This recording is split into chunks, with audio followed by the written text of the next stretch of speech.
April 20th, 1945. A mist clings to the horizon over the dense woods of northern Germany. You can almost hear the crunch of frozen leaves under boots, the distant thrum of artillery, and the metallic tang of fear in the air. American GIs crouch behind shattered hedgerows, rifles trembling in hands still cold from the morning frost. A figure emerges from the fog. At first, it's hard to tell if he's alive or just a shadow carried by the wind. Then you see it, a white flag, clenched tightly in calloused hands, fluttering in the early sunlight. The soldiers tense. Their orders are clear: no mercy for those who resist. The man steps forward. His uniform is torn, mud-streaked, the iron cross barely visible under grime. His eyes are not pleading. They're calculating. Corporal James Henderson, 2nd Infantry Division, raises his rifle, finger tight on the trigger. "Hold your fire," the lieutenant snaps. But the tension is electric, every muscle taut, every heartbeat deafening. The German soldier doesn't halt. He stops exactly 30 yards from the American line. He drops the flag to the ground and kneels, hands in the air. "English?" Henderson asks, voice shaking. He nods. And then, quietly, urgently, he delivers the words no one expected. "Something worse than us is coming." A pause. The line goes still. Everyone hears it. The forest itself seems to inhale. Worse than a Wehrmacht battalion. Worse than artillery or panzer. The soldiers exchange glances. Fear and confusion mingle in the cold air. But before anyone can question him further, he reaches into his uniform. His hands emerge with a bundle of papers, maps, and typed reports, detailed layouts of V-2 launch sites, chemical stockpiles, and operational plans of a German unit known for secret gas attacks. The lieutenant snatches them. Eyes widen. What the Americans think is surrender is not surrender at all. It's a warning. A prophecy of destruction. And in the distance, beyond the trees, a new sound begins to rise, the low, almost imperceptible hum of rocket engines being tested. Henderson unfolds the papers, hands trembling. Every line, every map, every notation screams urgency. He can almost feel the Germans' gaze burning into him, look closely, understand quickly. The documents detail V-2 rocket launch sites hidden deep in forests near Piedmont, secret gas depots disguised as supply warehouses, and coded troop movements. Names of special units jump off the page: Brandenburg Division, Kampfgruppen specialized in chemical warfare. The men exchange disbelief. "Chemical attacks," mutters Private Lewis, gripping his rifle tighter. The thought is almost unimaginable. Gas hadn't been used in these European campaigns yet, but here it is, meticulously planned, ready.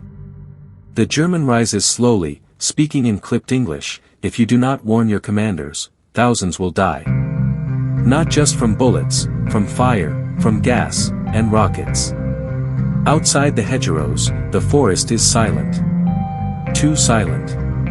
A crow flits across a shattered tree. Somewhere, artillery rumbles like the growl of a distant predator. Henderson feels the weight of the papers in his hands, heavier than any rifle.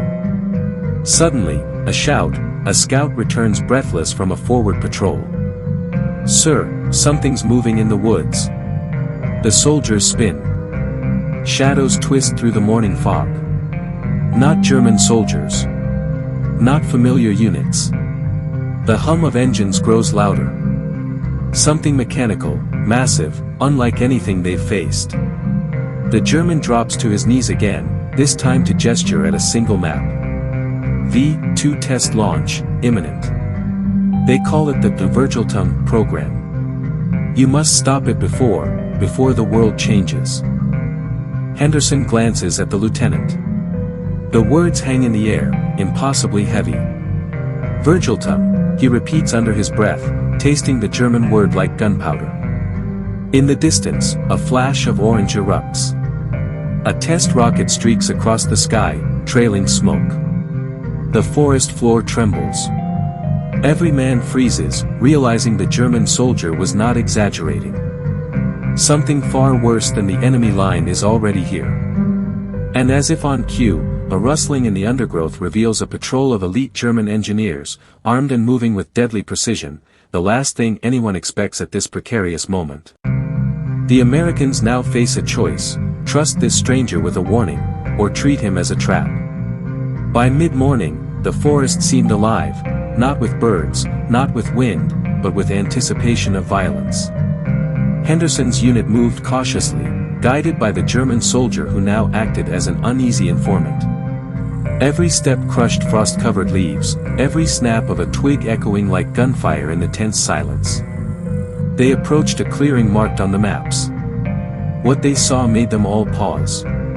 Camouflaged crates, smoke rising faintly from hidden vents, and soldiers in strange, chemical-resistant uniforms moving with mechanical precision. These were not standard Wehrmacht troops, these were special units, the ones trained in chemical and rocket warfare. Henderson's mind raced. If this goes off, Saipan, Iwo Jima, every American foothold across the Pacific could be next, and here, in Europe, the nightmare begins. The German soldier pointed silently toward a hut-like structure. Inside, the unmistakable shapes of V-2 rockets stood on launch pads.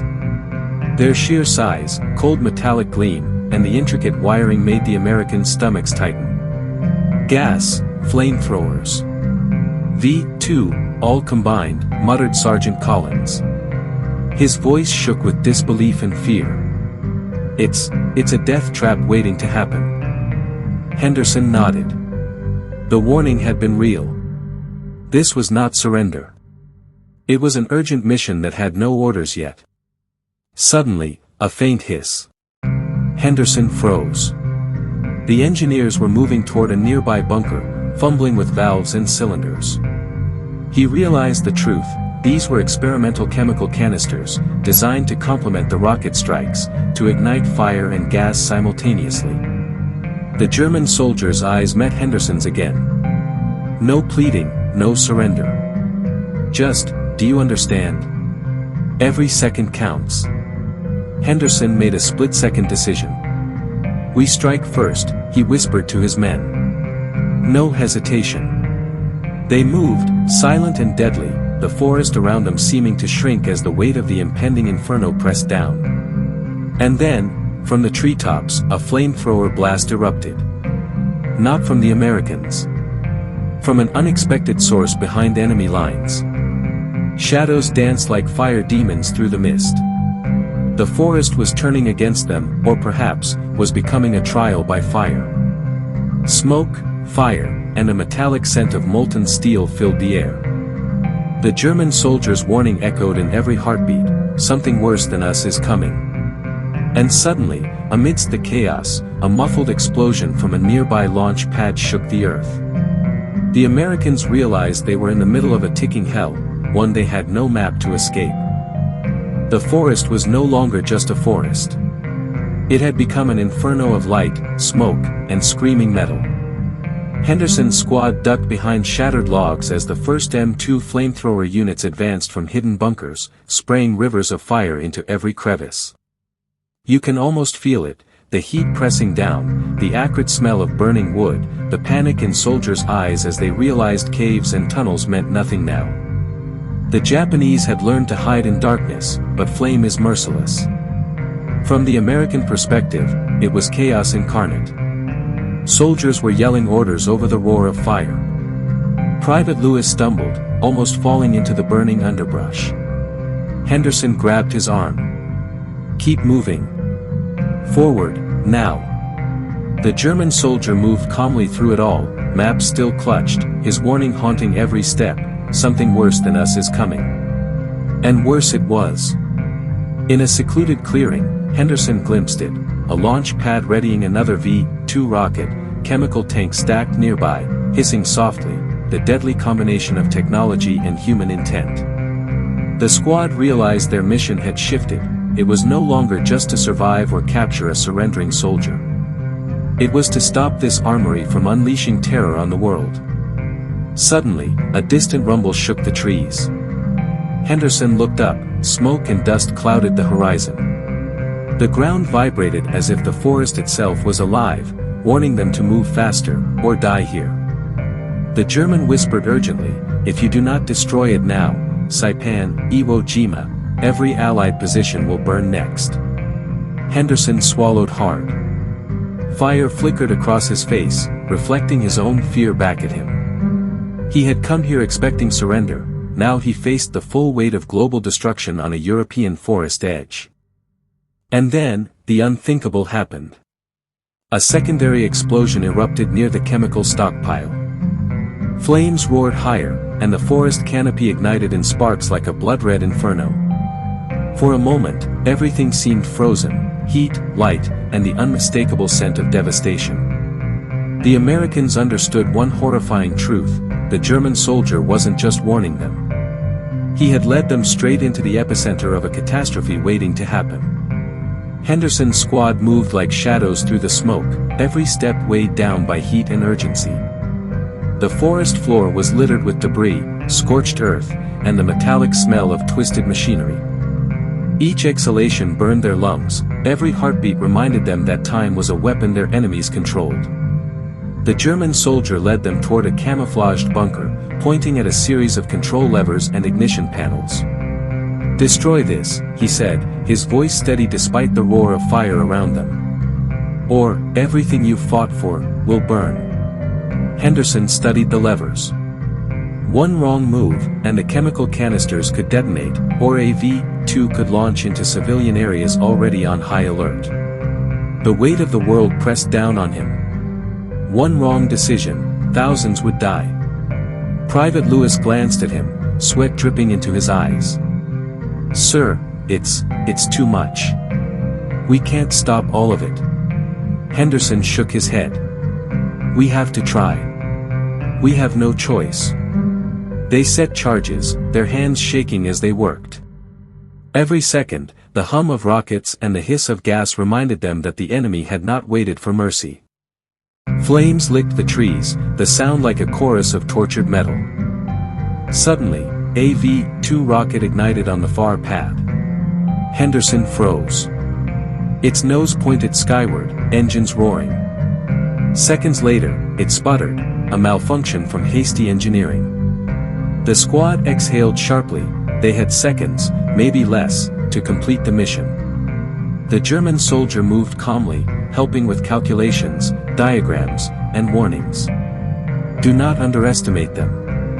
They will kill faster than you can react." As the explosives were armed, a horrifying realization hit Henderson. The forest was rigged to channel fire through tunnels, a perfect trap for anyone inside. They weren't just diffusing danger. They were walking into it. And then, from a smoke-filled ridge, a shout in German echoed. Enemy reinforcements were approaching. Time was no longer a line, it was a collapsing wave. Henderson gritted his teeth. One wrong second could mean death, but hesitation was now the greater threat. The forest trembled with every heartbeat of the approaching German reinforcements. Henderson and his men crouched low, the orange glow of fire reflecting off their rifles and helmets, casting shadows that danced like phantoms. The German soldier moved silently beside them, his calmness in stark contrast to the chaos surrounding them. "They think the fire will hold you," he whispered. "They are wrong. But it will slow you, enough to die if you hesitate."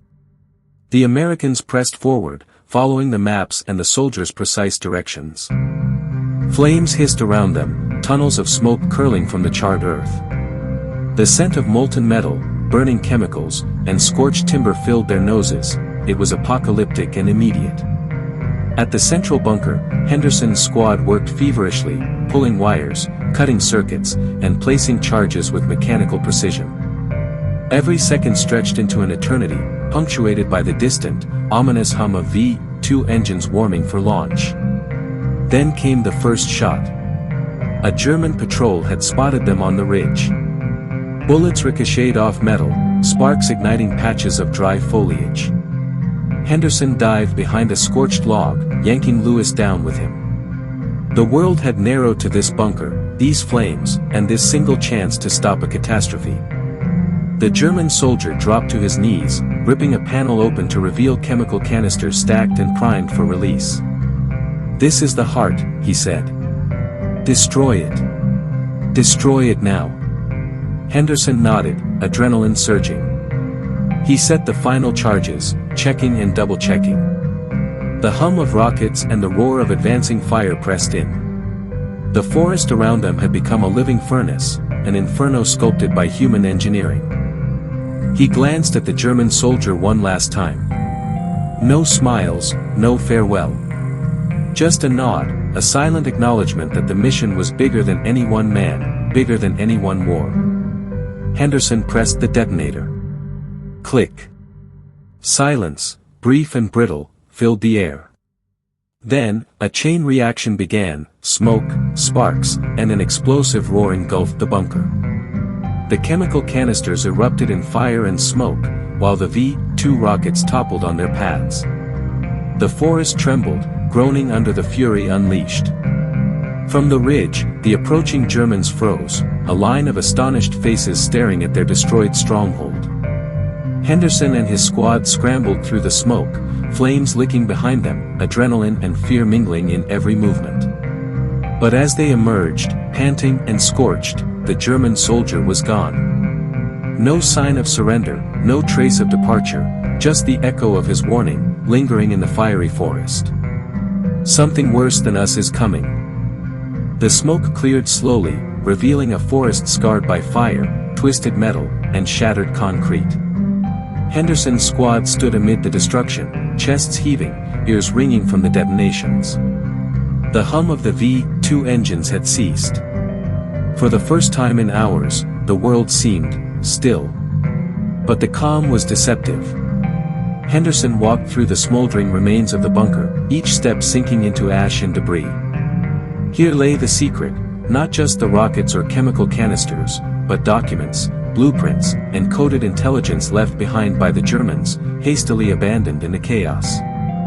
The papers revealed something chilling. The German soldier who had surrendered wasn't acting alone. He was part of a covert intelligence unit, a faction that knew the Third Reich's most destructive plans. He had defected temporarily to ensure that someone would stop them, someone outside the German command. Henderson's eyes scanned the maps. Launch sites, chemical depots, experimental flamethrowers, and references to unsanctioned attacks in the Pacific Theater were all there. The soldier's warning now made horrifying sense. This was not just another front in Europe. This was the blueprint for mass destruction worldwide, capable of changing the course of battles in Iwo Jima, Saipan, and beyond. Private Lewis bent over a smoldering crate. "Sir, he saved lives," he whispered. "Thousands, maybe more. And he just disappeared." Henderson clenched his fists. The German soldier had walked into their lines as if surrendering, but he had given them a chance at prevention. He had risked everything, trusting that the Americans could act, even as his own country descended into chaos. Above them, smoke spiraled into the sky, black against the rising sun. Henderson could almost hear the soldier's words echoing through the trees, "Something worse than us is coming." And somewhere, far from the forest, the remnants of the German secret unit were still moving, silent, lethal, and ready to continue the work the soldier had warned against. Henderson realized that the war was not over. Not really. Not while secrets like these still existed.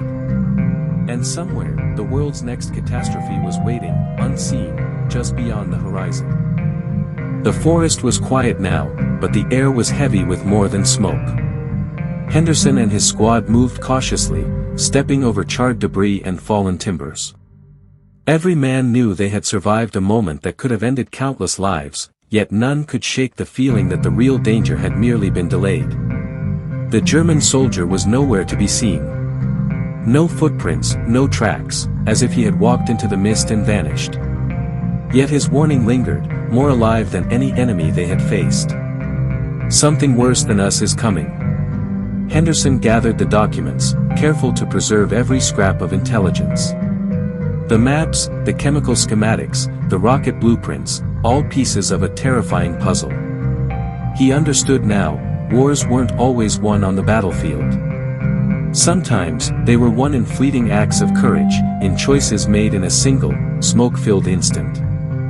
As the Americans retreated, the sun rose fully, illuminating the scorched forest.